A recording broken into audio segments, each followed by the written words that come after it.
coffee pour? I don't know if Jay knows. I honestly considered it, but I went to the gym instead and drank pre-workout, so I am hype. Okay, yeah, I just went live, so I'll tweet everything out. Hang on, my earphones aren't working. Hang on. Okay, darn.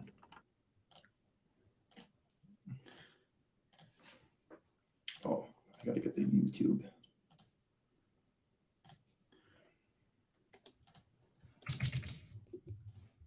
Okay. Just setting everything up. Yeah, have you drafted any of these 12-team NHLs? No, people were talking about it though, and I didn't even. I was gonna do some at the gym, but I was just like, I don't have time to not focus on what I'm doing. Okay. Yeah, it's kind of interesting.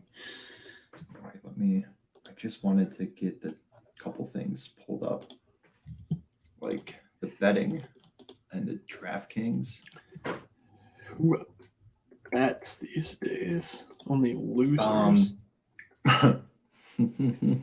Yeah, last night Letang sunk my battleship. As people join, I'll just continue to talk about that one. I mean, it was I'm not mad about the play at all because it was plus money 2.5. He had been shooting more than anyone else on the entire slate, and the Penguins were definitely popping. It was not wrong to put him in. It was just every Penguin hit but him, and that's just the way the news goes.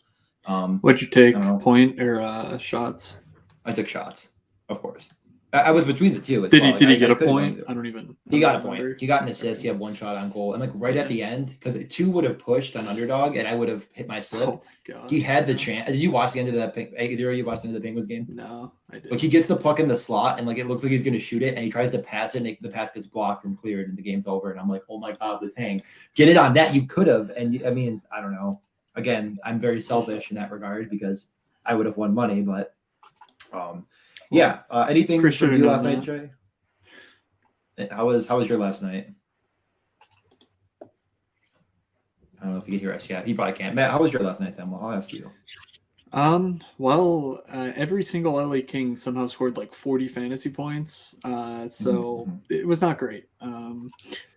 Game stacked Rangers Edmonton on DraftKings and just, everyone got points and everyone did pretty well, but just not even in the ballpark of min cash, which is kind of crazy. But I'm trying to think if I made cash or not.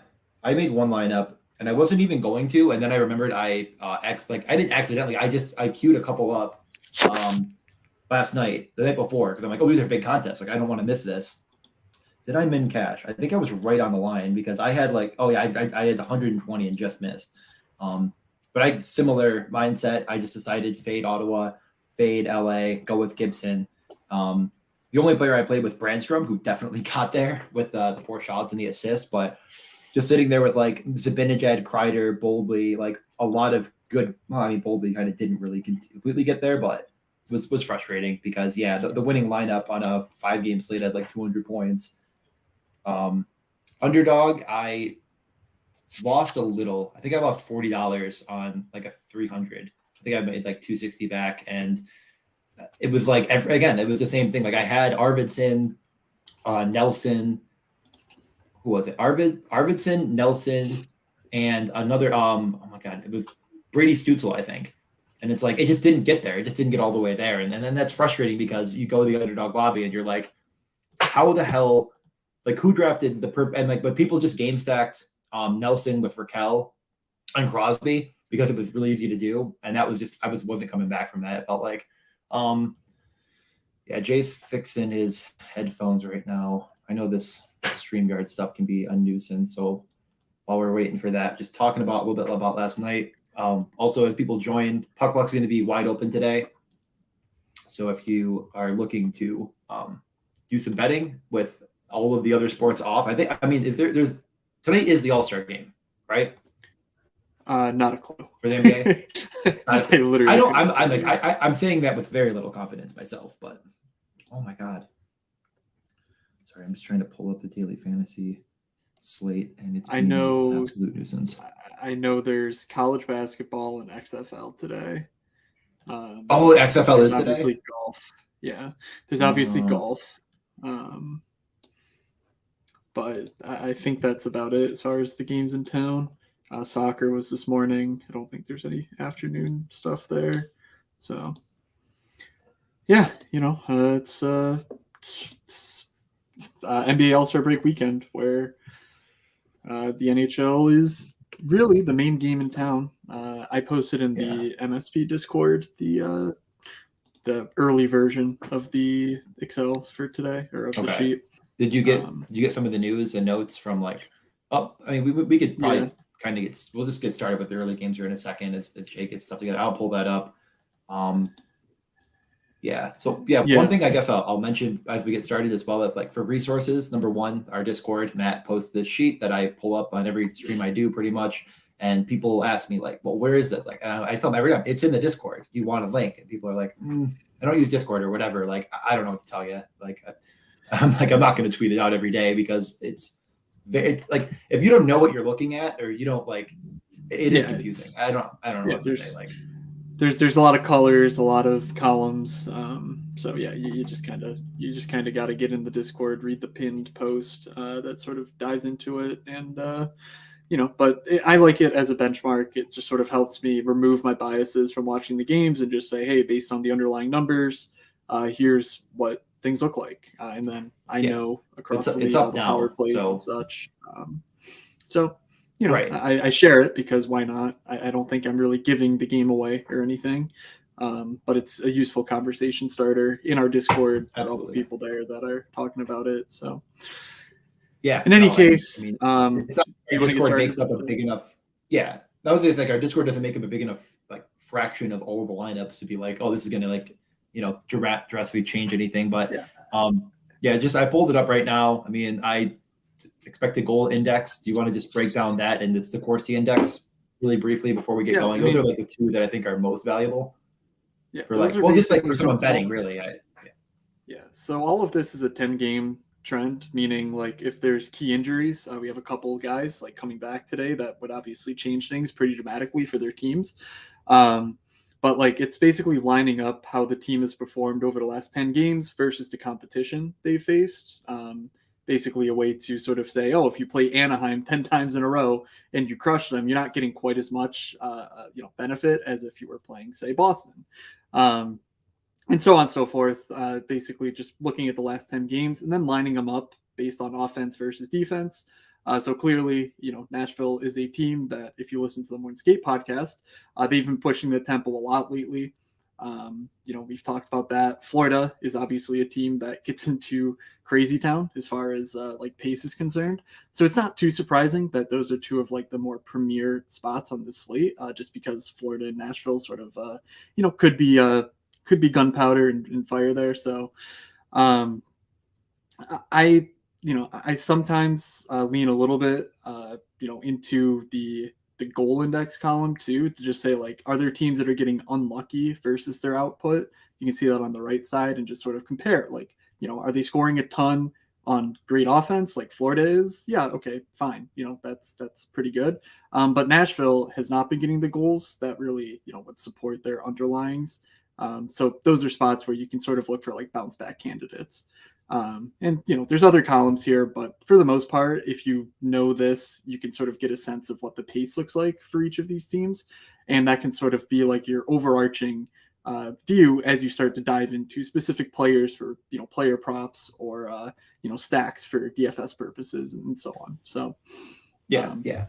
I'm not always a pencil and paper guy, but sometimes if I have some time, I write down the teams that I'm okay, so Florida, shot prop, point prop, I was kind of put those down, I checked, this is where I want to start on this game. Although Nashville and Florida just looks really, really good in general, which is the first do you want to start there? Game. So Jay, before we get, maybe not. All right, well, we'll just get started. And what's up? You made a noise. Oh, there he is. Okay, you're right there. I was gonna say, wait, it looks like you are actually good to go. Okay, so let's go. I have a ton of things up. Why don't we go with we'll go here first. This is a good spot to start. Maybe you've ever, I don't know if you've heard of this, but the site called PuckLuck.com, pretty good. Good starting point. That's what they tell me. Wide open, right? Wide open today. Are we official? Yeah. The entire site's open now, and it will be through the rest of the day. So enjoy your 13-game slate and get ready for it on PuckLuck.com. Yeah, I'll post it on the thing. So if you want to go to the site, there it is. So we'll get started with this. We'll go back and forth between the DraftKings Sportsbook, and you can shop around if you use other books. I don't know. I don't know. Like, people send me their stuff from Canada, and I'm just like, this looks like a website that's illegal, but sure, whatever you got to do. I do want, we'll just get started with Florida Nashville, because I do think this game is actually really interesting. I'll go back to the starting goalie page just to show that, because again, for props, I do think this is a really interesting starting point, is just to see what we're projecting. And it does correlate pretty well. I know that going back to the sheet, the 10 games. So Matt, one thing I don't know if you said specifically, I was trying to eat the rest of my food with camera off, but this is 10 games, the recent 10 games, correct? Is anything else? Yep. Just want to make sure. Yeah. So 10 games versus, this is more of a overarching season view. Is that fair to say, with a little bit, Jay, I'll let you, is it complete season, or are we factoring up recent play, or, No, so this is an entire season view, and my theory on the whole 10 game thing is, like, who have they played in the 10 games? So I take into account, everything, their opponents throughout the entire season and what's expected basically through each game. So everything's weighed off of expectation. Yeah. So both valuable again. And one thing that I talked about a lot with betting, and since I think sometimes gets in my way, is that, like, this game is in its own vacuum. Like, I want to use what's in the past. I want to use all that information, but, like, I do want to use the vacuum of this game when I'm picking a prop, when I'm picking a bet, when I'm betting on daily fantasy. And sometimes that can almost get in my way, because I'll talk myself into something that might not actually be the best bet in the game. But we'll get into that. We'll break things down a bit more. Matt, anything you want to say on that? Piggyback off of what Jay's saying. He's actually doing projections. What I'm doing is not a projection. It is literally just context. That's creating context for me personally. I watch enough hockey. I research enough hockey. I read basically everything I can about the sport, and for fantasy gambling purposes, that, like, with that context, I can sort of use that to, like, make the best decisions for me personally. But I would definitely suggest that people actually consult real projections. I do that as well.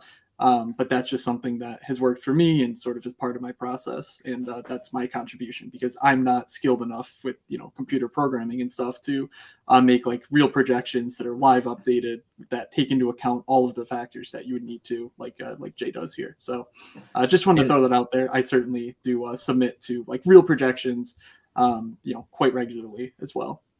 And when we're talking about theory with anything, with game props, with DFS, with betting, there's projections that stand as a guideline, but also your own knowledge, and obviously, like, recent success can have an effect on it, but you use this as a basic guideline and then make your own determination based on anything. But if you're not that familiar with hockey, this is a good starting point. So Right. So as we see here, though, it does line up decently well. Projected saves for Saros are pretty high. I actually didn't look at his prop, because he wasn't confirmed yet, I don't think. But once confirmed, and I think it's very, very likely. I don't think they've 100%ed it yet, but whatever. We're going to get that news pretty soon. I think Saros, if anything over 29.5 is probably fine, because everything kind of lines up with that being a good bet.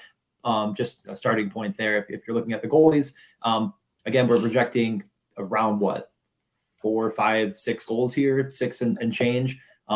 It pays to be pretty high as well. So I think the 6.5 number one pace game of the day. Yeah. Oh, yeah. And I totally agree. So, like, the 6.5 is really predicate on if the goalies played well or not. I don't want to say it's a strong bet, because I do think it's probably right on the number. And like I said, UC Saros could steal this game, and you're looking at that over under, and you're just punching the wall as you watch, 80 shots on net and it not get there. So I'm not going to go out of my way to say I think it's an amazing bet. I'm guessing you don't. I'm assuming it doesn't say it's a strong bet either way. Actually, what do we have here? The under? It leans under only because of the goaltending is really the thing. So I know Moods loves to hear that. It's like I think my stance is not that it's irrelevant, but just like, if that's like, I think the shot props are much more interesting in games with such a high tempo. or the safe props, because Saros can easily give up, 6 goals and still make 30 saves. Right. That is not outside the range of, expectation here. So, obviously we don't have that yet, but that is something that I think, I just shade more toward that stuff when we get to these crazy tempo environments, instead of just saying, oh, well, it's a good goalie, so take the under, because goaltending is pretty fickle. And that's another thing with DFS theory. When you're doing daily fantasy, if you're looking for, you want explosion games, right? And this is definitely one that could be. I mean, it's the highest pace ranked game. So when you're looking from a DFS perspective, like from the betting perspective, maybe it suggests the under because that's where the value is. But if you're looking from a DFS perspective, the value is in this game, betting these players on the early slate from both sides. So, all right. Yeah. Actual game talk.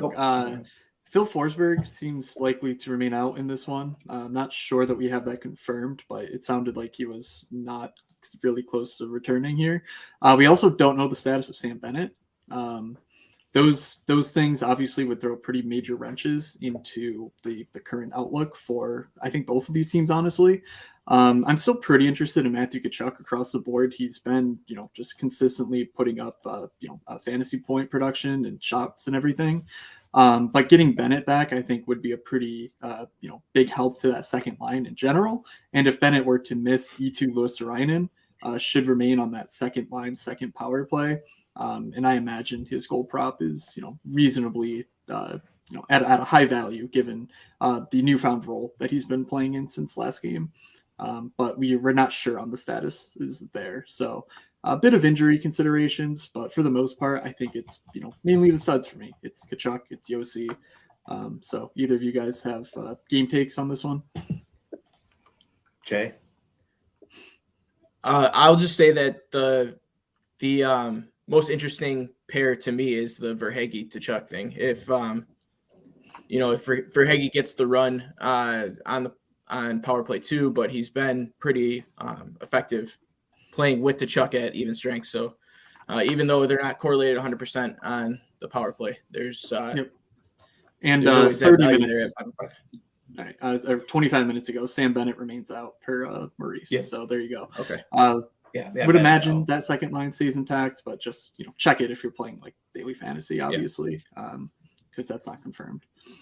Yeah. So based on this again, puck luck line mainly being like, this is what we're projecting the line should be based on the percentages. It's almost right on the number. I don't really have a strong lean either way, and I really think that if you're taking the over under here, you're kind of just betting on goaltending, which is most over unders. I mean, if you're taking the over in any game, goaltending is going to make or break you. I think my favorite line in the whole thing, as I kind of pulled up, was probably this year Verhaeghe 3. But do you think Bennett being out actually might deter you from betting that? Or do you think that it's like, well, I mean, Verhaeghe's getting there every single slate. It does price out correctly, as I was trying to show. He's 3.5 plus 110. So the 3 does make it a positive EV bet. I'm 99.9% positive he was power play 1 last game, but I'm trying to pull that up, or at least he factored in. I think it was him though, right? Was it? Didn't he take some shifts power play? He shouldn't have actually. Now I think about it. Yeah, I don't think so. I'm trying to pull. I think I don't think there's anything with Bennett or Luosterainen. I think it's all driven by Matthew Tkachuk. We know how incredible he is, given last year with Calgary, and now this year he's just doing everything for Florida. So as long as Verhaeghe's riding shotgun with him, I do think that's a pretty solid line. Would you consider doing both and then Saros over on saves, or do you think like they could cannibalize each other in theory? So like, don't do that. No, I think that's pretty good. I can't do pick'ems in PA, so I actually have never really gotten to do those game stack sort of, slips. But I do think that's a pretty good way to go about things. I also would not mind Montour either. I think he's been pretty solid. The only thing is if Saros gets confirmed in time, so they can add him on there. That's true. Yeah. I don't think I can zoom in, and it might be really small, but Verhaeghe and Tkachuk both 7 attempts per game over the last 10. I think it's pretty similar on the 5. Tkachuk is getting more minutes, over 10 games. It's not like an amazing amount that's going to really sway you too much. But I do think that if you're taking like in a parlay and you're between Verhaeghe and Tkachuk, and I know it's 40 points difference, I think you just take the Tkachuk. It's just a better bet in general. I think he's like the better parlay piece. And then, minus 130 also would be positive EV in a slip. So I think both are probably, justifiable as like, do you want to take in both of them in the full day of the slate? I don't know. One other thing that you mentioned was the goal prop of Luosterainen. Pretty good. I think at 390. I think you could include that as well as a straight bet and feel pretty good about it.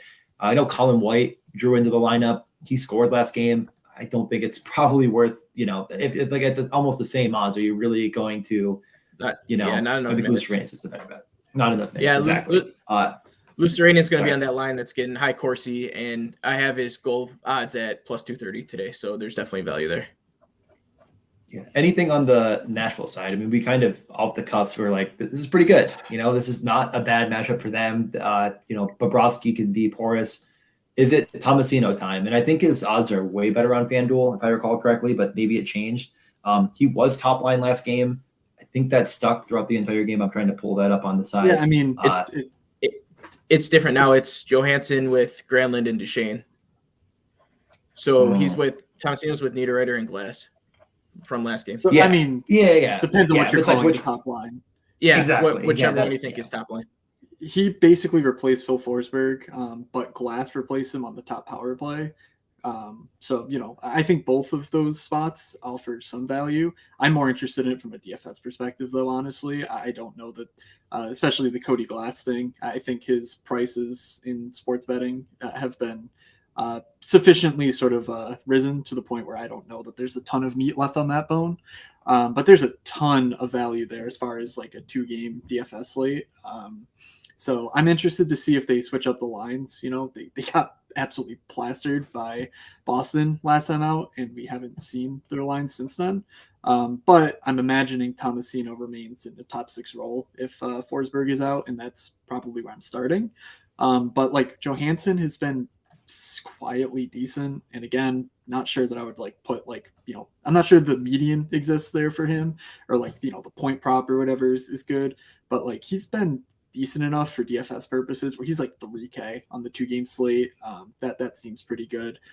So those are really the main pieces, but I think it's Roman Josi or bust. Like if you're not playing Josi and you're playing Nashville, like just kind of try and work Josi in because he's everything for this team, especially without Forsberg. Yep. Yeah, just looking through the last game for Nashville, and like you said, they lost 5-0. It was maybe a little bit closer than I don't know. I didn't actually watch, but Niederreiter is plus 300 over on FanDuel, and Glass is 370.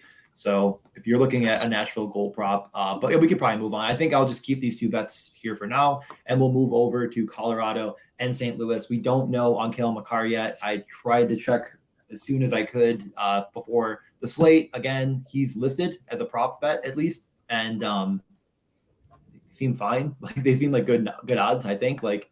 I don't remember ever seeing him for over, just 1 point, minus 185, especially against St. Louis, but we don't know as of so now. We got a couple. We did. We got a couple updates. Cale Makar is back in the lineup, returned from concussion, and Justice and Noonan is in net. Not Georgiev, and obviously Francouz is still out. So there's your Colorado update.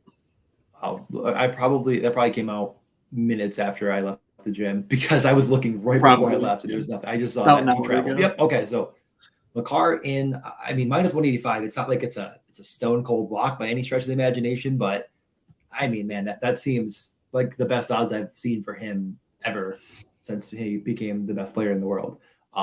That seems good. Especially comparatively to the rest. So, this game, I saw that they said they were trying to get Noonan start on the road here on this trip here, and I guess he's going tonight. So that is some people care a lot, some people don't care at all. I don't care at all. If you and again, we've seen so many examples of people talking themselves into things because of goalies lately that has worked and hasn't worked. So I still think you're flipping a coin on this over under. I don't think this game would project to be the best in either respects. Yeah, not looking good on the 10 gamer. Colorado's trending up though since they sort of have gotten back to full health. Yeah, sure. But actually, I'm gonna drop for a second because I got to take this call. Okay, you guys can cover. All right, I think we can manage. So anyways, what we're looking at with I'll keep it past you. With bets. I mean, this was projecting Georgiev and net, and I haven't updated it yet. Obviously, we just found out, but with Justice and Noonan, I don't expect too much of a difference. There is value on the money line here. Obviously, the Blues just dumped O'Reilly and Achari, and they're going to have a makeshift lineup. Things are going to be a little scrambled for them. So, and Krug looks like he's probably out again. So, looks like there should be a big advantage with Makar coming back on the Avs here. So, money line, and if you want to go -1.5 on the puck line, if you trust the Noonan enough, then I'd say go for it. Yeah. I think the money line's a good bet. Like I said, and it's like if the money line gets there and Colorado wins, Makar probably has a point. Like I don't know. I mean, it's not like it's 10 points difference. Yeah. I think they're both good parlay pieces. I think the Blues are bad, and they just got worse. They just traded Achari and O'Reilly, and I know some people might be thinking, man, did that really make them that much worse? And I could hear that argument. Like I think Achari is a good bottom six role player, and I think that O'Reilly might be a bit undervalued by how bad the team has been, but I don't think it really makes the biggest difference in the free world. I do think people are going to talk themselves into a lot of, now the roles are going to get bigger for these St. Louis pieces, and I think that's fair, but at what extent do I want to be betting them here, any of these guys, against a matchup that I think they're going to get potentially pummeled in? I think that their volume is going to be pretty low. Actually, you know what? Why guess that the volume's going to be low? Why don't we use the projection of what their volume is going to be against Colorado? I think Colorado is just an elite team that hasn't been healthy and now is. So I think this is very accurate. This 24, and DJ, why don't you go to the go to fantasy tab and go to today's targets and just show the pace rank thing, because this could help you with volume as well when you're looking at it. I know this is a fairly new tool that I added to the site, but it's a nice overview. And look at that pace. Look at that pace for the Blues. So this is one of those games that Colorado could run away with, or they could get up early and shut it down. So I think both of them are very in the realm of possibility. I'm just not touching Blues props today because they're bad. They are not good. If you wanted value, if you really wanted to find something on the Blues, see if a shot on goal props available for Josh Lavo, because he should be in the lineup with an expanded role, just because there's top 6 minutes available now. But he's really the guy that's been a value all year for them. But still, it's not projected to be high volume for them at all. So. This is the game that I'm like most hesitant on, and honestly, it's like, why not just take the Colorado money line and move on? That might be the safest way of doing things here. If you're parlaying, if you're looking for the best bet, I do think this Makar prop is just not priced correctly, and it's like him not playing because of the concussion doesn't make him a worse hockey player. Like they're just being, obviously this is a team that's going to make the playoffs probably, and they want Makar at full health. So they kept him out of the lineup for a little while. He's back. He was shooting a ton before, so you could take a look at that shot prop at -145. I highly doubt it's here. Oh, these are already disappearing. It's 3. They're all 3. So maybe Lehkonen. I don't know, but you know what? I'll pull up the last 10 games, and this would be without Makar for most of it, I think. But I'm not even going to pull up the Blues. I just don't care. They're not getting a bet here from me. So, and then we'll move on. While you're going into this, I'll just mention for the DFS slate, on DraftKings, the early slate is these 2 games that we've covered so far, and I like the other games so much better. If you're looking to even. Like the Colorado stacks are going to be popular here because St. Louis is the worst team of the 4. But when you're looking at it, you much rather have the game with back and forth pace and a potential for both sides to ramp up on the goals. So I like that a lot better than the Colorado stacks. Yeah, no, I 100% in agreement. I haven't made a lineup yet. I might not get to it, but I think you game stack the first game and you find a piece or 2 and move on from the Colorado side. Fade the Blues and start a Noonan in net. I don't know what his salary is, but I'm assuming could be minimum. Let's move on to the next game. There's one more 2:00 game, right? Is it? They're at 5. No, 5 next one's at 5. Islanders Bruins. So yeah, like I said, I'm keeping these bets on the side here. We'll do a parlay at the end, and then I'll kind of go back and post some of the ancillary pieces that we picked. Matt's back. We finished that game up. Let's get over to the Islanders, Bruins. Bruins, huge favorites. I almost think that this is like a little too far. Nope. And he falls off. I don't know if that's his internet or did he just click? Did he get hungry again? Yeah, maybe. Yeah, if anyone watching cares about the 2 p.m. slate, it is kind of interesting that Justice Noonan is not on the DraftKings slate. That makes like games, because clearly a Noonan can get the win and get fantasy points that no one can get in DFS terms. And so that, I think that to me screams like, oh, just play one of these natural Florida goalies and hope they hit the bonus. And it doesn't matter if you're playing multiple guys against them. But that's just like a kind of weird quirk of DraftKings not having Justice Noonan in the player pool even. So. It's tough enough with only 2 games to get different with the goalie. So you're looking for that bonus for sure. Yeah. So sorry, I was trying to make my screen bigger, and like there's 2 screens, so I clicked on back. I figured. So I went back out of the lobby instead of making this bigger. Just so I thought you were eating breakfast again. No, that was let me put my screen back on. I literally clicked it and I was like, I clicked backspace. Congratulations to me for being a genius. They pull back up, and I'm just trying to make the screen a little bit bigger for everyone. Yeah, and there are no more 2 p.m. games. The next game is at 5. Yep. Yeah, I don't know what the last word I was saying was, but regardless, I have it up now. Islanders, Bruins. Like I was saying, are the Islanders? I think this is not fairly priced, and I'm assuming maybe you guys will agree. I think the Bruins are really good, and I don't really want to bet this game, but I just can't imagine actually clicking on minus 240 here and like feeling good about that bet. It should be Varlamov off the net. Yeah, I and looking at the pace, like I think that justifiably the Islanders should not have a ton of pace here, but man, I don't love this game. I think you just go with something on the Bruins side and move on, but what that's going to be could be tough. I almost want to just go with Varlamov saves, and instead of playing the, Russian roulette with which player on the Bruins decides to have all the shots, which lately I've been picking Marchand to somewhat success, just go with Varlamov getting the saves and moving on. Let's see, it's not even there to bet yet. Congratulations to me. Did you guys see any updates on Jake DeBrusk? I saw a few days ago they said he might play today. He should be back. I think yesterday they said he would be back in today.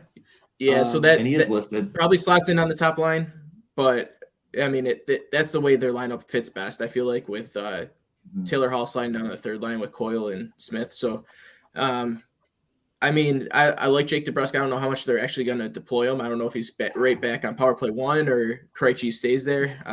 Yeah, so especially it's tough. Well, I mean, last game they put Nick freaking Foligno there, so it just kind of feels like a revolving door of it just, I don't think it's worth the the downside of DeBrusk getting 13 minutes in power play 2, which could very well happen. Just easing him back in, especially if we think that Boston kind of coasts to a relatively low stress type of win against this back-to-back Islanders team. Yeah. So, I mean, we're projecting Boston to have some goals here. It's like you could go safe with a guy like Marchand, but I mean, at what point? And I know Bergeron, and we talked about this on I think the last time they were on a Morning Skate podcast slate. He just is not getting points. It's got to just be minus 130. It's like, when do we jump? Back to back Islanders team. I mean, do you just say whatever? I'm doing it. Or are you just like, am I really going to go through the pain and suffering of watching Bergeron on the ice for 3 goals that he doesn't touch the puck to get the assist? What are we thinking? Last game was certainly positive. Not sure if we call it regression because the underlyings were pretty poor, but just to see that line, smashing and getting the Brusque back, I do think this is about as low as you'll ever get a Bergeron point prop. So it kind of just seems pretty solid to pick up there. I don't see anything else on this page that's screaming out to me as a better selection. No. I'm not sure if I would take Nelson or Horvat at worse odds to get a point over, over Bergeron himself. So that feels right to me. Okay. Anything to add? No, I've had enough of this game. Okay, perfect. I'll put Noah Dobson. Yeah, I mean, Noah Dobson points, point shots. He's just an awesome offensive defenseman. The minutes have been a slight concern, but he is absolutely just obliterating in terms of his. Let's see, he has 6 primary assists in his 6 games back from injury. That's pretty good. That'll help. The power play's clicking. Horvat there. So I think Dobson makes sense as like a if you don't want to take Bergeron. Yeah, and I think people are going to be on Brock Nelson. He's been I know he hit his shot prop last game because he had a hat trick. He's been on absolute fire, and I don't know. I think the price is getting bad now. Wait for it to get good again. Let's move over to the Devils. Likely, almost definitely Jack Hughes. I saw a tweet that said he's back. So unless something changes, we should have Jack Hughes returning to the lineup against the Pittsburgh Penguins. Back-to-back Penguins. They very much outplayed the Islanders last game and lost. It looked like from at least my perspective watching the game, and I think the numbers probably support it. They didn't get the goaltending they deserved. Now they go to play at home against the Devils, who are really, really good at hockey. The line on this game is Slate Devils favorite. I actually was hoping that wouldn't be the case. Didn't actually look at it before this.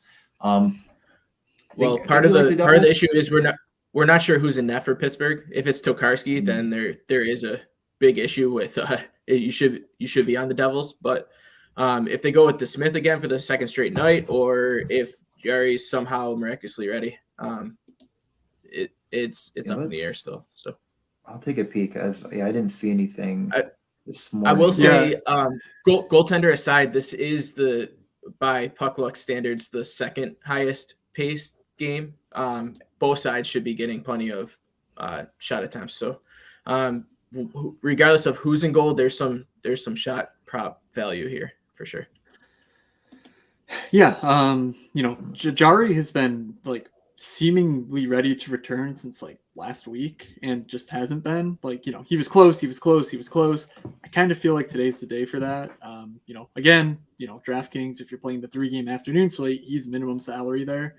There should be shot volume even with Hughes back. I think that would be an acceptable use of your, just deploying a goalie there who could see a ton of volume and could see a win in Jari.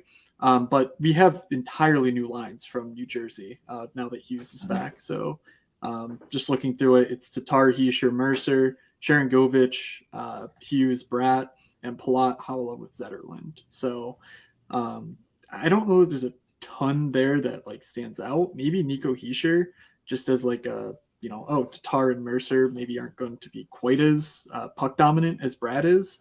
Though, is the line objectively worse without Jesper Bratt on it? I'm not sure. But Nico's like point prop, he's been sort of carrying the torch without Hughes, and maybe Hughes back and jumpstart that power play a touch. Yeah. Thanks for showing off Amanda's beautiful handwriting. Yes. Yeah, I taught her everything she knows because my handwriting is got to be the worst in the entire world. Okay, so yeah, with all that being said, I do agree. First off, I think I was trying to say I like the Devils here, and I was hoping it'd be a little bit better, but I think it's fine at -125. I'm not touching the over/under. Again, that's a goalie bet exclusively. I don't think it's really all that strong in any it's kind of, I think, on the line. And if you want to bet it, sure, but I think the Devils are even better. For shots on goal, it's man, I don't know if any of these dramatically stand out to me. I have liked Hischier a lot. It's been very hit or miss with him. It's like he has 5 or 0 and there's no in between, but -125 seems fine. And finally, though, with player props, Jesper Bratt back on a line, and likely, I'd say definitely power play with Jack Hughes might just be where I land myself. Anything on that? That board looks about right. If you wanted to react to news, taking the under on Andre Palat, I think could make sense, just because he'll lose that power play 1 job. Theoretically, I have to imagine he would. And also down on the third line without Hischier or Hughes on his wing. I doubt the book has that priced in. I imagine if you looked at this line yesterday or 2 days ago for their last game, he was about that number too. So no. Just assuming that might be they're not reacting to it, that seems like a decent little bit of reaction there. But no, everything else seems pretty much in line with what my expectation would be in terms of the order and the magnitude of these odds. Anything to add, Jay? Nothing to add. I agree with the Brat take, and then definitely fading Palat. That's something I'm probably doing today. Yeah, those make a lot of sense. And like you could even do Howla if you want even safer maybe, but I don't know. It's like you might as well take the better odds. Like what are the odds one of them doesn't get a point without the other either way? But the fact that he's even on there is kind of interesting with the role being diminished. But you would think he'd be more of the shooter than Palat. So I don't know. Probably Palat. Okay, we can move on to the next game unless there's any last pieces. Perfect. Nothing here. Jackets at Stars. Should Jackets without Gaudreau? I think that's 100% now. Correct? Oh, I didn't mean to click same. Yeah, he's out. Yeah. So what does that mean? Well, it means the Jackets are somehow even worse than before. Riddle yourself that. Stars, very big favorites. I'm fine with the puck line, honestly, because I think they're a much better team. Yep. I also could take a look at the goalie prop here and consider this. I don't think it's incredibly strong because while Korpisalo has been really good, I mean, it's not like he's going to turn into Marty Brodeur overnight. So you could give it a look, but I think they'll dominate the shots. And if that's the case, and we're just going to go off the assumption that Korpisalo is playing well enough to get them, in the game, is there a shot prop that you guys might be considering on the Stars on a back-to-back? Yeah, the back-to-back power play one. Yeah. Wait, what? Go ahead. Jesus. Yeah, putting my money on Jamie Benn to produce is just I know. It's not 2014. That is yeah. And that's Hall of Fame is Jamie Benn. He's got to be in there. Yeah. Well, it's I don't know. No James Neal. Like the Stars have been a little bit of a honestly a bit of a downer in terms of like their productions. Honestly, since Robertson really cooled off, and I know he's still been good, but he's not been like anywhere close to like the dragging the team, kicking and fighting to like being excellent like he was earlier in the season. They're just a sound hockey team. They're good defensively. So I don't know that this is a spot where like Dallas is all of a sudden going to jump out and just, get a ton of shots and put up a ton of goals on this back-to-back here. This feels to me like a bit of a snoozer. And even the guys that I would, try to maybe look at on the Columbus side at cheap prices with Jenner, who's been awesome lately, and Boakfist being power play, just like, no Gaudreau. What the hell? Like this team is an absolute mess. So I feel pretty confident in fading this one. If I had to choose a line, I think it would be Rupe at minus 125 there over 2.5. But I don't know that that's necessarily the best use of your money. Yeah, it's just hard to envision.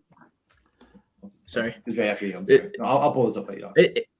It's just hard to envision the Blue Jackets being strong in transition without a player like Gaudreau. Like, what do they do? Throw Line on the top line on Marchenko? Like, neither one of them are really puck carriers like that. So it's just tough for me to see the Corsi going in their favor at all. And so I see it like kind of like how you see it, Matt, with just being more of a snoozer because that's all Dallas has played lately. Yeah. I'm just looking full season, last 5 games. It almost lines up exactly. I mean, Miro's been unbelievable, and I think he'll be popular, especially on the shot prop side today. But I'm more than willing to just go with Hintz or Pavelski myself. I thought Pavelski plus money 2.5 seemed a little bit juicy, especially if we're just projecting them to have more volume, which I believe, obviously, we are projecting them more than the freaking Blue Jackets. Look at the wrong game. There it is. So I think if you're taking this 31, which the book has, which we have, and we're saying that like Dallas is very one line dominant with their offensive production, you could probably go any of the ways on these 4. I'm fine with just putting in Pavelski at plus money though, because I don't know. I think that's good. Or if you want to get ultra safe, I'm assuming the minus 180 here for a point is also just totally fine. Top power play, top line. I don't know. I mean, seems like this is probably the correct number. Like this is what he should be priced at. If not, maybe better. Well, let's check. Well, I guess we can go right over here and see what we have him projected at. Minus 164. Guess not. And what are the 2-point odds for Robertson there? 144. 144. And again, none of these look great to me. What do the power play props look like? Do they have those listed for Columbus? They do. Because I think Kent Johnson is the most I think that's 675. Yeah, that seems really good. That just seems like the obvious guy. If Gaudreau's out, how do you replace Johnny Gaudreau? We haven't had to see it yet this year, but getting a puck moving lefty like Kent Johnson, it seems about right. He scored last game, kind of from where Gaudreau plays on the power play. So, that seems like a decent enough upside bet. But that's not based on anything other than just my assumption of rational coaching, which it's not perfect. When I looked at it this morning too, I'm like, who could be the potential replacement on that unit? And I landed on Kent Johnson as well. So that's who's projected out right now for that. Yeah, no, that's really good. So double check it on whatever book, because maybe you'll find higher, but 675 seems pretty juicy. So we'll put these. You know what? I'm gonna let you guys we'll go with the shot prop. I think it's just better to say, if you're going in a parlay, do you want to just play it with hints, like a little bit better rates, probably a softer matchup versus anyone at center, or do you want to go with a guy like I don't know which one? Either one really works for me. Yeah, I have them around the same. I think it's we'll just go with hints for now, and I think you could pick either and feel good about it. Actually, let's look over here just to see if you can get what's his name at 2. Pavelski at 2. That might be even juicier. Yeah. Let's take this out for now. Just kind of build this on the side while we're doing this. Okay. Anything on Barchenko either, or just they're gonna get crushed? Why are you gonna do that to yourself? Or would you look at the under on like a Boone Jenner, just say like, what the hell? Or just let's move on to the next game. This is boring. He's gonna have to do it himself. I wouldn't like an under necessarily. I feel like he's the one who's gonna try and drive the offense. Yeah, agree. None of the. I just wish they had like one other guy on this list that I could be like, oh, that's the guy for sure. But fine. Goal props. Let's move on. Probably right. Nothing here. Yeah, perfect. Next game. Scroll over. Oh boy! Finally, we get to the fun one. And someone already asked us if he needs to stack 5 Leafs. Mike, let me tell you, maybe. Leafs will be with Achari and Ryan O'Reilly in their lineup. So yeah, they're a better team than they were yesterday. The books also think they're a lot better than they were yesterday. Minus 425 seems egregious. I don't know. Like, people just betting? It is egregious. Like, it is an insane line. They did it because of the trade. Like, they think the betting public's going to be leaning that way. It is egregious, and because of that, it's showing a value on Montreal on PuckLuck. But yeah, bet at your own risk. You guys know it's a net for Toronto, right? Yeah, you have it here. Joseph the brick wall. And I'm not saying that like I'm making a bet based on goalie, but like, if you like ever wanted to make the plus 300 plus bet, like this is the one. I didn't do it against the Blackhawks. I know that like the plus 2.5 was like positive EV, and I agree with that. But I was just like, Nylander's also positive EV in my opinion, so I'm gonna go with that. This is the one. I think the plus 1.5 on the Canadians, plus 135 also seems really good. Or just if you want to, try to use the book to your not game props or team totals. If you want to just use this to your advantage, just saying Montreal over 2.5 plus 140, like I don't know. These seem kind of crazy to me that Montreal's getting this much disrespect here. It just seems like we've seen this script play out a dozen times so far this season. The Leafs on Hockey Night in Canada against some awful team, and they give up 4 goals, and sometimes they win, sometimes they lose those games. But yeah, that doesn't seem too far outside the realm of expectation. Not that there's really much backing there, but Montreal's outperforming expectation. That's what I thought as well, which is fine. But like teams do that, and sometimes just sustain that. Like maybe it's just the fact that they have a lot of good shooters on this team. Like I don't know. They have Hoffman, Dadonov, touch of green. Now that can. RHP, baby.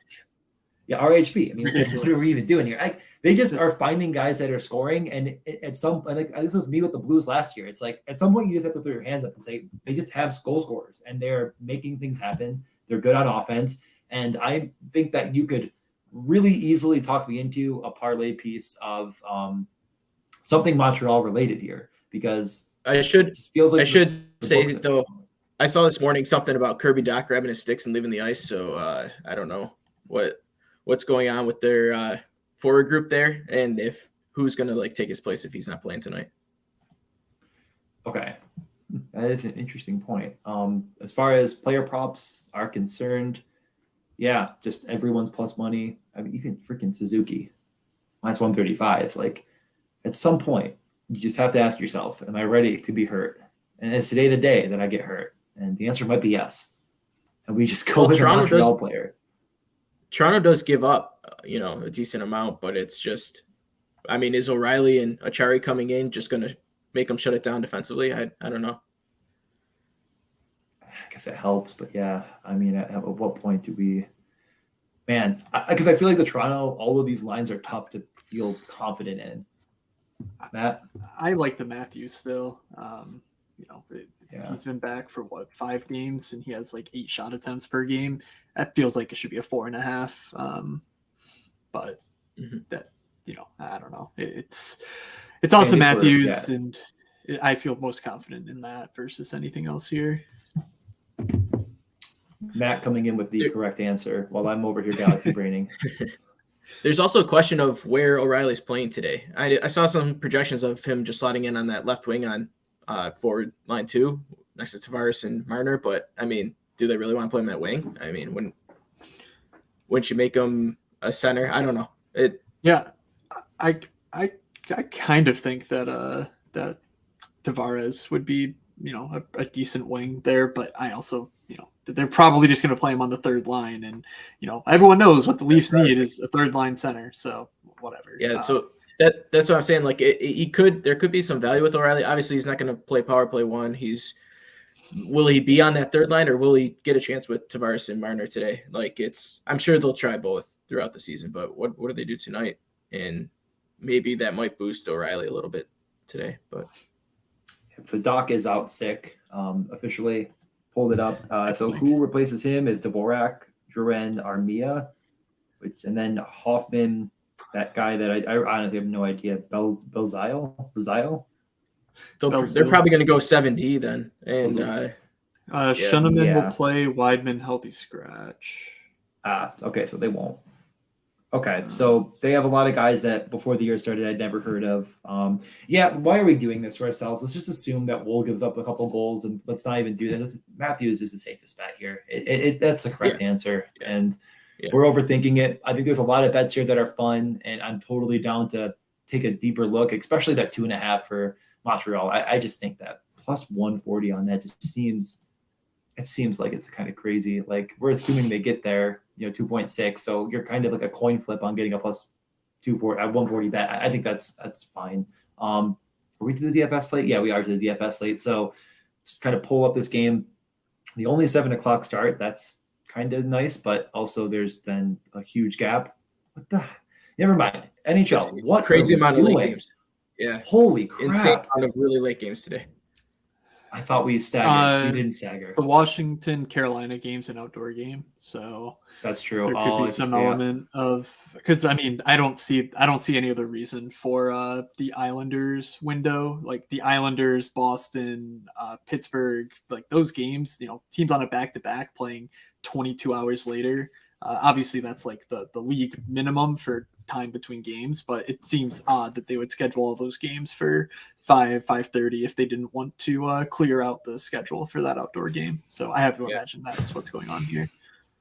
Yeah. So anyways, though, we kind of already went through all the news and notes. Like I said, Dvorak gets a pretty big bump up the lineup. He's been bad, though. But if you're looking for value, it could still probably come through Montreal, even though they've come up in price a good bit. No O'Reilly or Achari, at least not that I'm seeing, unless if they're wingers for some odd reason. So no, not going to get them on this slate. And yeah, I'm fine probably moving on. Nothing is crazy standout.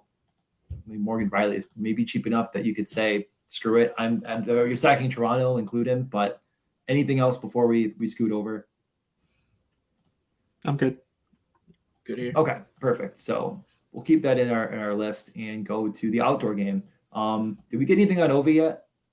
I never looked once at Washington. I kind of forgot. We would know if he was back. I don't think he's back. Okay. There's a lot of questions with their lineup too. Johansson left last game, but he was practicing yesterday, and then it's unsure about Dowd. Not that that's real relevant, but okay. Yep. Actually, that 1 hour ago, Ovechkin texted the Capitals players, "I love you guys, miss you," and I mean, he's not on the bus, so Tom Wilson's up in the air as well. Tom Wilson up in the air. Okay. So with that, I mean, outdoor game in Carolina, they're a bit bigger of favorites than I probably would like to bet, but it might be, I don't know. I'm always been low on the Capitals though, and I think that I could continue that and just go with the puck line maybe, but I'm not sure if it's actually, wow, Jesus, I can't use my brain. It's probably not necessary when you could just take anything here. I don't know. This game feels ugly. I hate the outdoor game feeling here. Like it just feels like I'm going to pick something incorrect. Any leans on the total line, puck line? No, I don't have a. Yeah, feels kind of gross, like you said. I don't like particularly betting outdoor games with that too, because it's a different atmosphere and teams play a little bit different. And honestly, the main thing I'm always concerned with is the ice quality. It's very hit, and you can tell when games are choppy because the ice is just not up to par. There's just a level of uncertainty there, which doesn't really matter in the large game. But if we're trying to grind out these micro edges, if there's even a 5% chance that something, they were worried about rain. That was the concern. Yeah, that too. So yeah, I don't know. That does not help. Yeah, no, I mean, here's honestly the thing is like the pace isn't going to be fantastic, and we know that like, if the pace is really leaning to Carolina and they get up early, they could just sit on this lead, and this game could be a real tough one when you bet any of these lines, and Svechnikov is just not out there shooting anymore. With that being said, I think the minus 162.5 is fine. I've been betting Kuznetsov to a very lucky hit last time when he scored on the second shot of the game.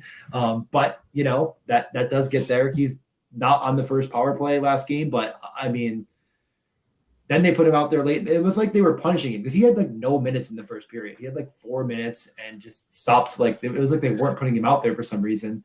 And then he kind of came back and they were using him again. The totals all seem low here for all these players, but like we're saying, the pace isn't super high. Is there one that stands out to any of you guys as a maybe I'll take a shot prop here? Teravainen's recent stretch has been reasonably solid. I don't know how long that lasts, but there's at least some element of just continuing the gravy train there. I don't know though. It's just a weird power play setup. I personally feel like it'll just change at a moment's notice, but it hasn't yet. So, it's been pretty consistent that Tavo's been top power play. And yeah, that's basically all I have. This point prop might even be better at minus 130 than if you're just like, screw it. Like they get up early. Like he wasn't on that top line. I don't know. Last game. Is there anything on PuckLuck there, Jay, that you're aware of as far as player takes? Okay.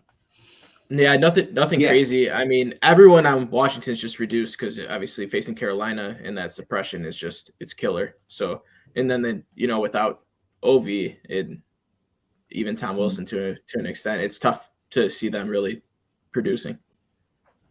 Yeah, I just want to pull up Carolina's last game because they did change the lines and they played Montreal and they squeaked it out. No, they ended up winning 6-2. What am I saying? I remember they were just absolutely monster favorites, but the Jarvis hat trick, that's what it was. Like, what the heck? Yeah, Jarvis was up with Svechnikov and Aho, and he had the hat trick. Nachos, Kotkaniemi, and Teravainen on the second line, but if you can see him in his top power play, it's like, so maybe all roads just lead to just take Svechnikov point as long as it's not egregious. Minus 140, right? I mean, Jesus, like, why are we even? I don't know. Really? Is he really that much more likely to get a point than Teravainen? Brady Shea, top power play, shooting the most. I mean, are we just going to get wild out here? Do we hate ourselves enough? No. I have point odds for Svech and Teravainen about equal. I have Svech at minus 132 and Teravainen minus 137. So pick your value. I mean, then that technically there's value then on Tavo and not on Svechnikov just as a tiebreaker. There it is. I agree. I mean, like, it's kind of like, do you believe Nate? Oh my God, I'm going the wrong way. I have 20 tabs up. If you believe that Nachos is just as valuable, or I don't even want to say that, equally as valuable as like an Aho playing with, like, I don't know, whatever. Honestly, you're right. Both of these bets are fine. Let's just move on to the next game. This game sucks. Anything else? The late window. Yeah, no, I don't really have much DFS take wise for these first two games either. I do just want to point out before we get to the 10 o'clock games that there is a decent looking, like kind of juiced late slate on DraftKings, 10K to first and the $15, I believe. Just pull it up. God. Yeah, 10K to first, late slate, $15 entry on DraftKings. So 6 games. It's actually a fun little slate. So just wanted to point that out.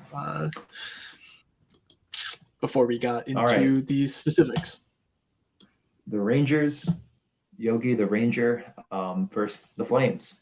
Let's just start it here. Rangers back-to-back. They just won. Yeah, they won that. Oh my God, that ended that game. Holy crap. They decided to just make Jack Campbell look like the Jack Campbell we know and love this year and win the game in a pick of the day. Yeah. Man, I had turned it off because I was like, oh man, like this game sucks. Like it's just going to be a Igor sucks tonight game. And he decided not to do that, which would mean we're projecting Markstrom and Halak. It's a back-to-back. A lot of reasons here to probably say I don't like this game and not bet aside. Markstrom, I don't think I need to tell anyone, it's been bad. I don't know if anyone's a big Halak guy, but not great, Chief. Does seem like it's priced correctly based on what we have as well. I could be convinced to, you know what? Let's. I don't know. Is there any lean here before we move on? I think people are going to like this over. Was kind of my point, and I think it's kind of unjust.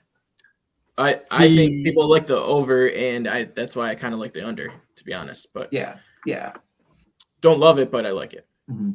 Yeah, it seems fine. It's kind of high level thing to watch out for. Lindholm missed morning skate, expecting first child, so unclear whether he plays or not. And I'm not sure. It seems unlikely he plays if he's missing morning skate for it. I'm not sure that things happen so quickly that that the kid hasn't been born yet. Apparently, I don't know what the beat writers know, but that he's back in time for 9 hours from now. Certainly could. But right now, it looks like Ruzicka would be the top line with Toffoli and Dubé. So that's kind of interesting, but not really going to be sure on it till 9 o'clock or so. I guess the rates are very solid. Yeah. Sorry, Ruzicka's rates are very solid. So if you give him some quality teammates and an opportunity, it's possible he could have a boom game. We saw that earlier this season too when he was playing with Lindholm, I guess. But I don't think he's incapable of producing alongside Dubé and Toffoli either. Yep. Yeah, no, I totally agree. And the under was my lean here as well. Like I think that this is totally fine. It's again, I'm not really focused on the guys in net as much as I am the pace and what I think this game should project to be. Shouldn't be high volume, so you're really going to need to get there on efficiency if it does get over. So I'm not going to go that way myself. I never do. But shot betting props, against the Rangers. I mean, the Rangers are always efficient when you least want them to be. So that's the only concern there. It's just like they're a team built for efficiency. But looking at this board, my God, Lindholm dropped to 1.5. That's crazy. He's just not been good though. Nope.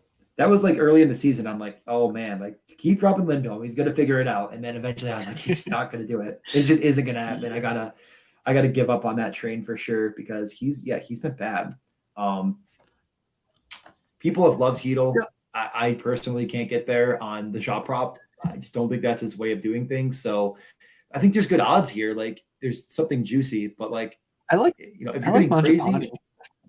Yeah, you just highlighted it. Like comparing Hedel and Mangiapane, they're both guys that are getting. I guess Hedel's not really getting fed power play looks, but he's on that top power play, which just means his ice time's expanded a lot. Whereas in Calgary, they really go 1A, 1B units, and Mangiapane on that 1B unit, he's getting feeds from Huberdeau, and when Huberdeau decides to not try a between the legs 360 backhand pass, Mangiapane's getting a bunch of shots on net. So I think plus 140 is a decent line there to take advantage of. And that line at 5-on-5 is pretty solid. Just depends on how you feel about like the kid line at 5-on-5, I guess. Or with Lindholm out, maybe they line up Backlund against like the top lines like they did a few years ago. So I don't know. Are you going to try? People are going to what? No. Are you going to try and convince me Jonathan Huberdeau night again, DJ? We just keep going back and forth on this. No. The last time I was like, this is my stack, and I didn't include Huberdeau on purpose because he sucks. No. I was like, no, you did, and then I said don't, and then you didn't. Okay. That is I was like, I wanted. Yeah, you know what? I'll give it to you, more or less. Because the time before that, I did it. You said don't do it, and then I did it anyway.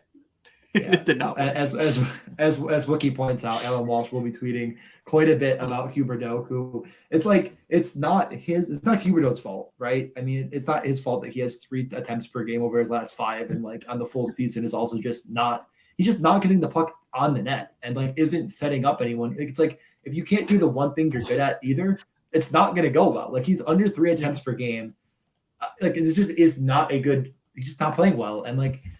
I'm not going to say that we called it because it would be kind of disingenuous. I think we were more broken from the previous year that we're like, I can't go back to either take. With all that being said, out of the way, Kadri and Toffoli are the guys actually shooting quite a bit. Do you feel worse about Toffoli, who has better odds, has been shooting more, without Lindholm out there and it being a guy like Ruzicka? Or do you think like who really cares? As we said, Lindholm's been bad, Ruzicka's been good. So is it that big of a difference? And you're just going to go that way anyways? Yeah. It's very tough to figure out like the Lindholm Toffoli like sort of like relationship almost like, because there's a very real chance that Lindholm's just not looking good from a shots perspective because he's generating offense and giving it off to Dubé and Toffoli. We just haven't really seen many combinations without Toffoli with Lindholm, to be honest. So you're kind of playing the guessing game as far as like what the actual impact of that is. But I think I would defer to Kadri in that like comparison. But man, I don't think there's much here that I'm like, yeah, dude, I really trust these guys to do the thing because honestly, that guy might be Zibanejad, who is just like clearly the power play guy, and everything else is just, like it's like guesswork with Lindholm, possibly. Honestly, I've been on that Zibanejad line. It just keeps dropping too. I don't think I bet it yesterday. I think I had McDavid shot prop instead, but that was one that I was really toying with. No, I think I went to Kreider. I went to Kreider and McDavid. So another guy that, I don't know. I think with the Zibanejad versus Kreider debate here is like at 5-on-5, I don't think there's a big difference, but on the power play, like you're saying, like Zibanejad, they want him shooting at all costs. So yeah. Do you guys have a lean? I think those are the only 2 Rangers props I think I'm considering. It's just like between the 2. And again, Tarasenko's on that line as well, not really getting quite the volume, but there's 3 guys that can kind of cannibalize each other here, which is a minor concern. So maybe these two are the ones, Zibanejad and Toffoli, that you can pick between. And if you want to straight bet Mangiapane, that line seems off a little bit. Fair enough. It's a lot of time to spend on a game that we're like, the under. I got distracted because I saw. I got distracted because I saw the Jets lines that got put in a blender that just came across my feed for tomorrow. And the power play, and the power play I retweeted. They're just like, you know what? Have we tried Nate Schmidt on the first power play yet? No. My Ehlers shares are looking bad for this best ball. Ooh, I know. Like yesterday, I had like a small panic attack about like how the regular season's ending, and I'm like, wait, I'm a 53 still. I should probably just relax. Let's get over to the Flyers and the Canucks because I technically wanted to try to end this by 1:30, but we're running out of time. So let's not spend a ton of time on this. We unfortunately are going to talk about this game briefly. Now, here's what I'm going to say. Everyone I think in the betting community knows at this point that the Canucks overs hit every night, and they just do. I think this is a bad line. I think it's a very bad line, and I'm not going to bet it myself, but I guarantee people are going to be telling you to bet the over 6.5 on this Flyers Canucks game. I will not be doing it. It should not hit. I guarantee it will. So if you want to fade me, Buckle's going to tell you the other way. And like as it should, because it should not get there, but I just know it will. I know it in my core. It's going to happen. Yeah. Well, they've banished Spencer Martin to the nether realm. So, so part of that problem is now solved. If that Seelovs guy is just somewhat decent, then maybe they'll hit some unders. I mean, the pace isn't good. The players in this game, there's some good players. I'm not going to say none of them are. This game has no reason getting the 7 goals, and I know it's just going to be 2-2 going into the third, and then 3-3 going into overtime. And I'm just going to say, knew it. With all that being said, so just assuming that, there's going to be at least 6 goals, right? 5-6 goals because of goaltending or whatever you want to say. It feels like there could be something here in these point props that should stand out. And then we'll talk shot props with probably mainly Canucks guys. But is there anything? I mean, I've been a Beauvillier believer for sure. So I'm not sure if that's one guy that you guys wanted to start with. Yeah, absolutely. We've seen Pettersson play with a lot of different line mates over the last handful of games, but the one constant there has been Beauvillier. It certainly seems like they're following through on their plan to rehab basically the image of Beauvillier. Who knows if they turn that into flipping him at the closer to the deadline or what? But Beauvillier on the top power play too. I haven't seen that change at any point. And, it's just kind of been a revolving door between Kuzmenko and Besser and Podkolzin as far as like who's the second guy or the third guy on the even strength line. And then Besser and Kuzmenko on the power play. Even if we do get confirmation, I have not seen a morning skate yet from Vancouver. But if we get confirmation of like, oh, this is the line, I still think that Beauvillier is like the safest partner to go with Pettersson. Clearly, you can't just take Pettersson. He's unbelievable. But I think Beauvillier is like the second tier option, and you're getting some pretty good value there at basically 50-50 for a point given his current role. And he passes the eye test, right? 100%. Like if you watch the game, he's up and down the ice. Like he looks pretty good. He's trying to take advantage of his opportunity, clearly. Yeah, and he's capable. Kind of point out. He's capable. Yeah. Kuzmenko and Beauvillier, in my opinion, I wouldn't say the same because I feel like that'd be almost disingenuous. Because as Matt kind of pointed out, like who's the guy that comes off first? If things go poor, it's Kuzmenko. You also kind of notice that like he had 3 goals against him here. These 3 red dots, Kuzmenko. Beauvillier only had 1. So it's like when Beauvillier wasn't with Pettersson and Kuzmenko, that line got a lot worse, especially defensively. So I do think with all that being said, I just take Beauvillier and understand that Kuzmenko is a better shot. So like the goal prop for him is just a better bet in general in perpetuity. And it's priced about the same. And I think even a little bit better on FanDuel, if I recall correctly. So you could go that way as well, because I do think that the books are trying to like price some like perfect algorithm into the fact that the over is so good here and these players all suck and they're not figuring it out. So try to take advantage of that if you can find a really good line on Kuzmenko over 250 or whatever like that. That's where I'd probably go. Anything on shots? While you're on the goal scores. Oh yeah. While you're on the goal scores, some people like to throw out some long shot little flyers on a goal scorer, and the one I'll mention for this is Sheldon Dries.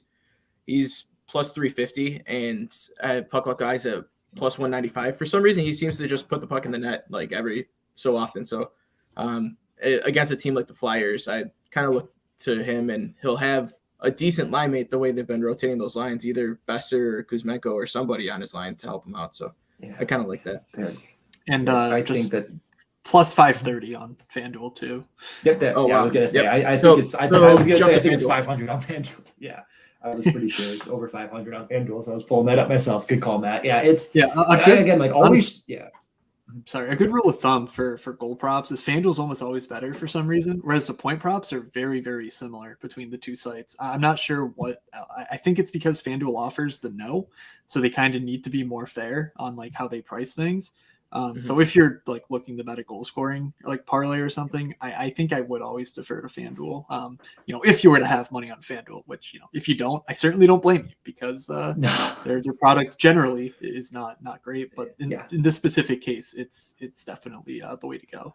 Just because you see here, you can't bet on someone to not score a goal. You can only bet to score, and that just inherently makes it juiced in that favor. So, yep. And another last note on that too is just like their first goal scorer odds are worse than DraftKings always, but their goal odds are way better, which is weird. Not every single time, but I would say 90% of the time. It'll be like 300 points different in both ends, and it's like I guess that makes no sense at all, but sure. But again, that would be giving FanDuel any credit at all for being comparable, and they're not. So let's move over to the battle of teams that like to throw different aquatic animals onto the ice.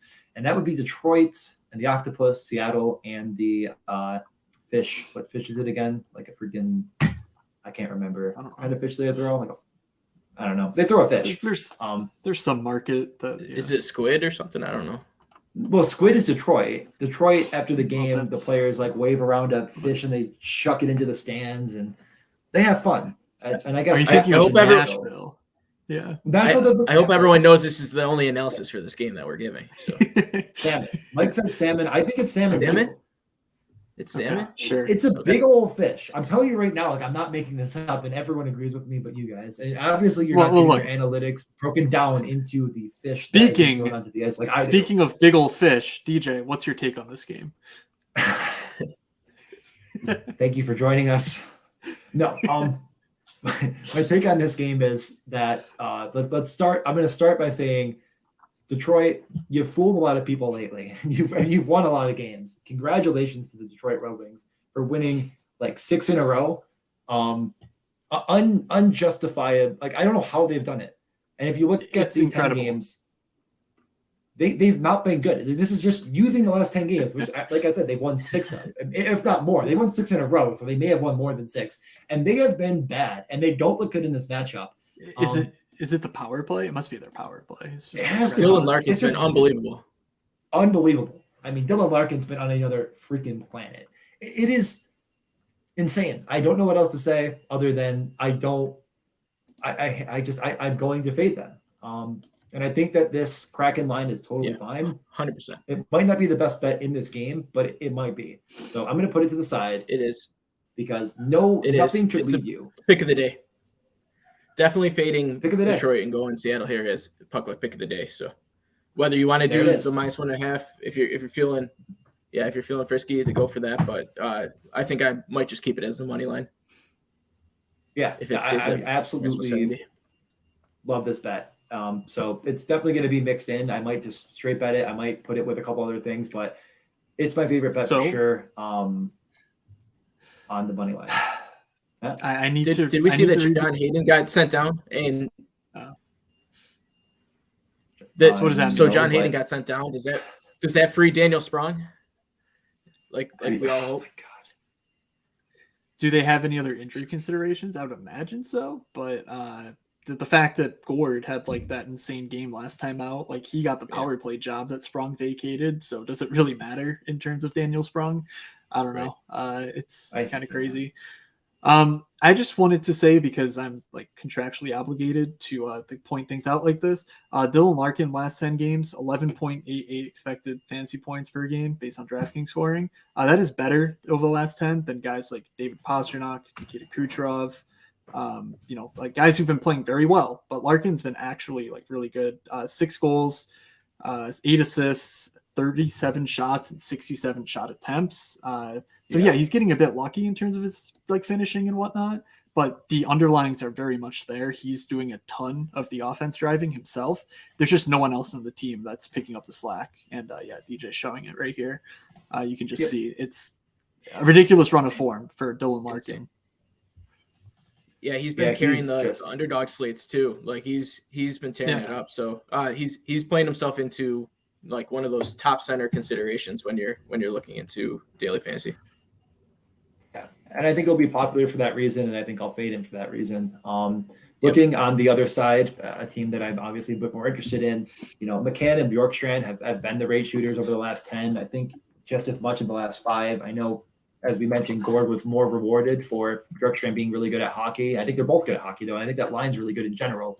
Dylan Sprong, don't show up on my list. We don't talk about you because your coach hates you. Let's get rid of him. Oh, God, I can't get rid of him alone. With all that being said, go back to the props here. We go back to the shot on goal. Bjorkstrand plus money. Tolvanen minus 190 over 2 seems fine. And if I'm blind, okay, I guess they're not offering the McCann. Just no McCann. What the heck happened? No, not that I know of. That's odd. No McCann on the slate or on the shots on goal. Yeah, I don't. It's a team effort from Seattle when they do it. I don't know that there's like, oh, this guy's going to be the guy tonight, because it's one of 10 dudes, and I think we can. I don't have anything else really specific to say about this game. Yeah, that's all right. I'll put But yeah, what am I doing here? You're right. Let's move on. We have the money line. That's just better. So worst team in hockey versus the Sabres. No, I'm just kidding. I just get mad because San Jose sits Labanc. I thought you were gonna say versus the Sharks. Did you see that? I could. Yeah, Sabres. They're fine now. It is. It's funny how like going into that game, I was like, the Sabres are finally dead if they lose, and then they win. I'm like, oh wait, look at the math. They're fine. 7 over under as expected. Yeah. No, I don't know. I'm definitely not betting the over under. No. Yeah, I posted in the Discord yesterday, though, that about halfway through the Vegas game, San Jose moved up Labanc to the top line. So I am expecting to see that today. Who knows if that actually holds, but that happened. They had obviously good results in terms of like shot share and whatnot, because Kevin Labanc is hashtag like good. But I think that's something that I will be like building in mind, even if we don't get confirmation that he's there. But that's not going to be found on really like any of your props or anything. It's more of a DFS specific take. I see this game as interesting for DFS because it's the usual suspects, right? You get the Thompson line, you get Timo Meier, but if you want to go different on it, I think you could go with some of these second line or third line guys and just see what happens with your slate. Because, I mean, both teams are known to give up goals, so. Yeah, definitely. So let's go to let me take a look here. Sorry, I was just realizing that we have not too much time. I want to get an underdog slip or two in. For point props, Dylan Cousins minus 135, Skinner minus 165. I mean, even Tage over 1 for an ultra safe bet, minus 195. But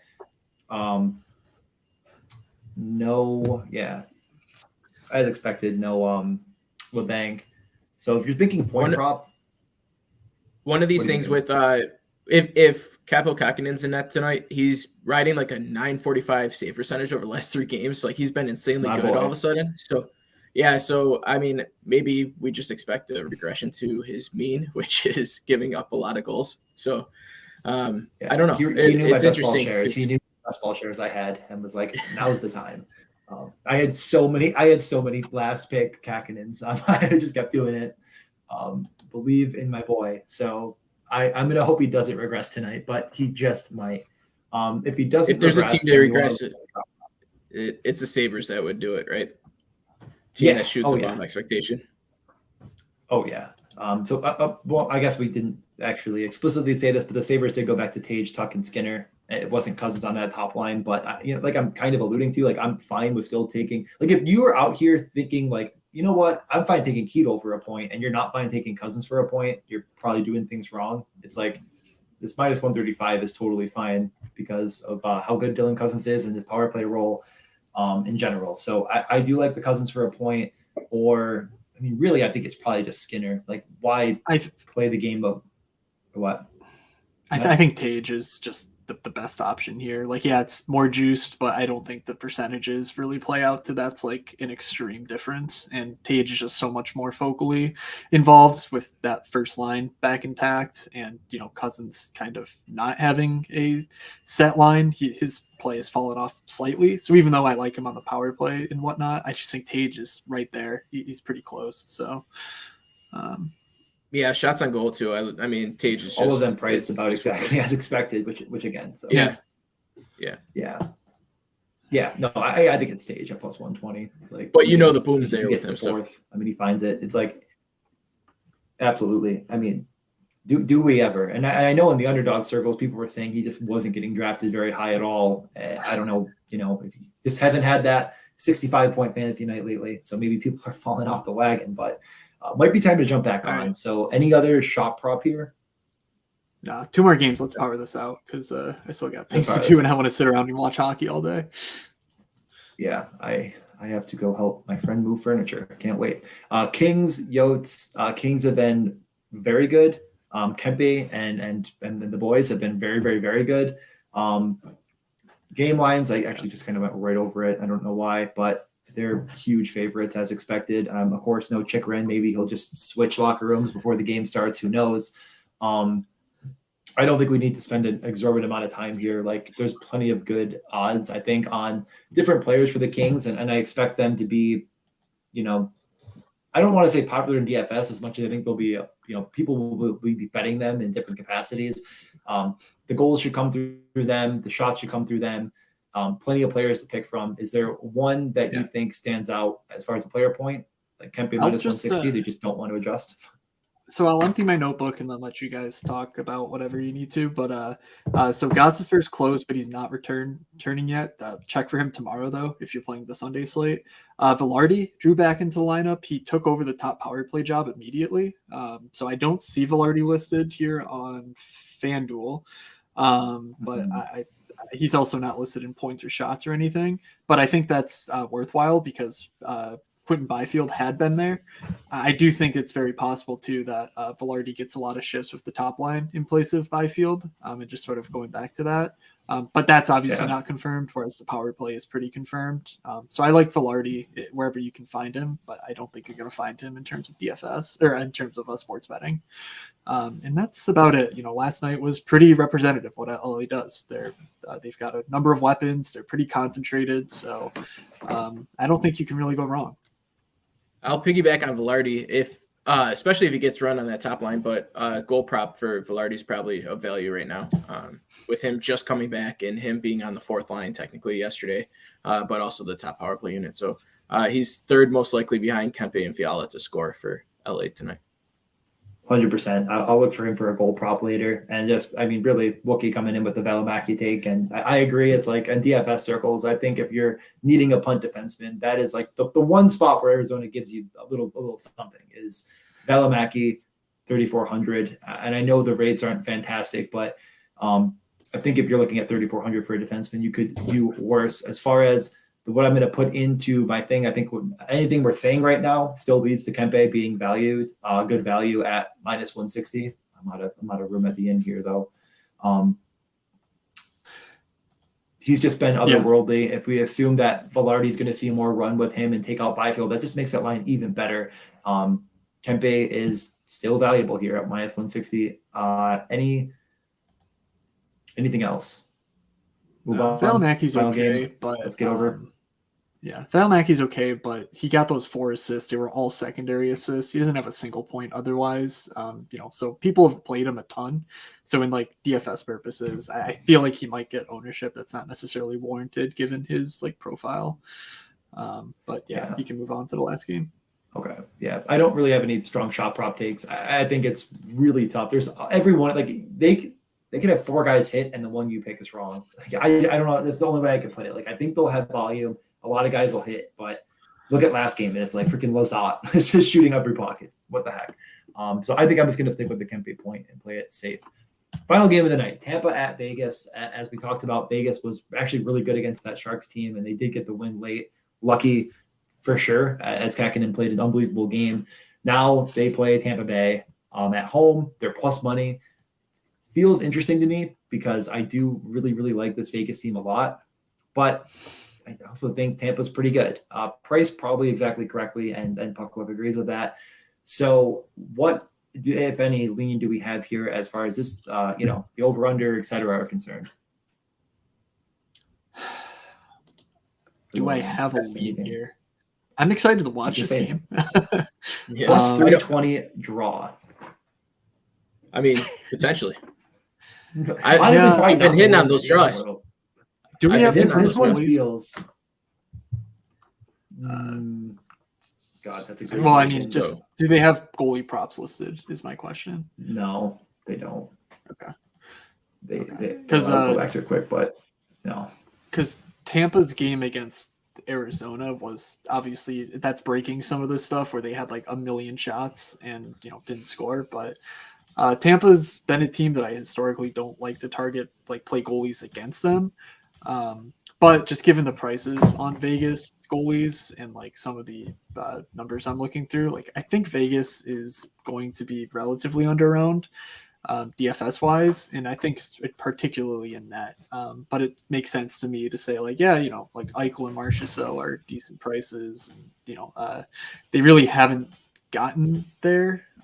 So I don't know. It's like it's tough. I think I just want to ignore this game in general, but that's like the tossing around. Yeah, I think if you're making like a 4-leg parlay, a 5-leg parlay, just X this one out, because I don't think there's any odds that are like jumping off the freaking page. Like Kucherov 2.5 is the one that I think is like fine. Put it in. It feels safe. Like it's freaking Kucherov, and at any point in time, you could just say, I want to have 8 shots on goal tonight and do it and not pass the puck. Yeah, but he didn't shoot last game at all.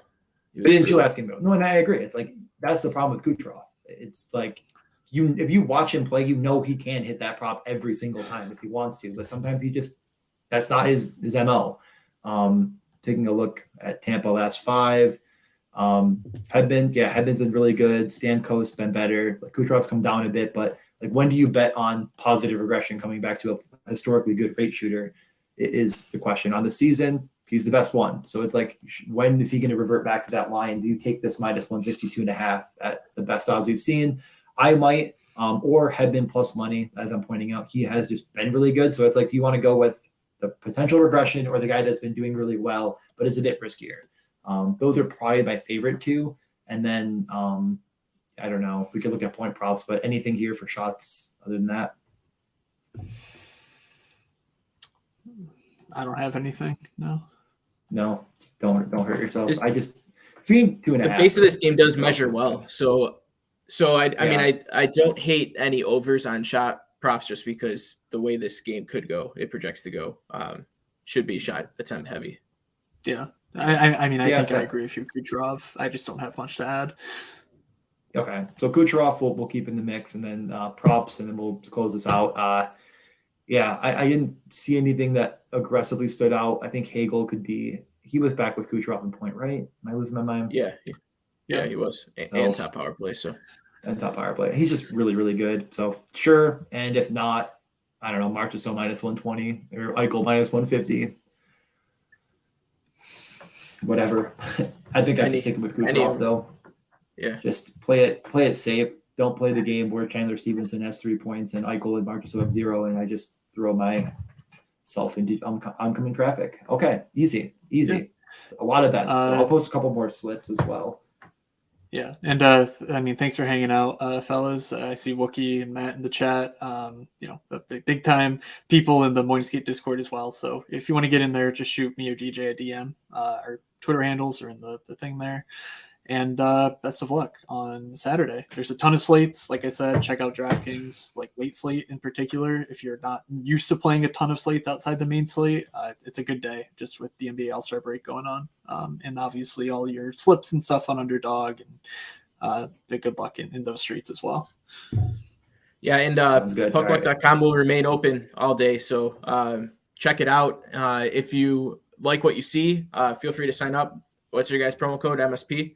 Sign up doing that and get the boys a couple bucks, and you get 10% off your first purchase. So, okay, yeah, we'll close this out with a slip. I already picked out 3 pieces. The Chuck Pavelski is a Binajad. Trying to look if there's any that we specifically mentioned that we might want to add. Does Florida have any point props along with that? Because Lankinen is confirmed now. No, just Ekblad, it looks like. Only Ekblad. Yeah, only Ekblad. Yeah. Okay. I don't know. No Lankinen here. Yeah, kind of like that, but it's fine. I'm just looking if there's Yeah, nothing Is really Braden Shen stands at out 2? Like 2.0? Yeah, he's 2.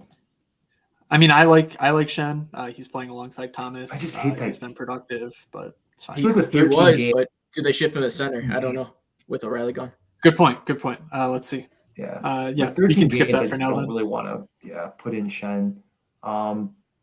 Devils, I was hoping for something better. I mean, Brett, that's at 2 back with Hughes. It's like, does that give him a boost or not? He broke me last game, getting 0. Feels ugly. I mean, these Penguins players too. It's like all of them are 2.5. Letang's still at 2. He actually broke my entire spirit last game. Maybe I already put in Pavelski. I think that. I mean, you could go with Hintz at 2.5 as well, but I think Pavelski at 2 is like better value for what we're doing here.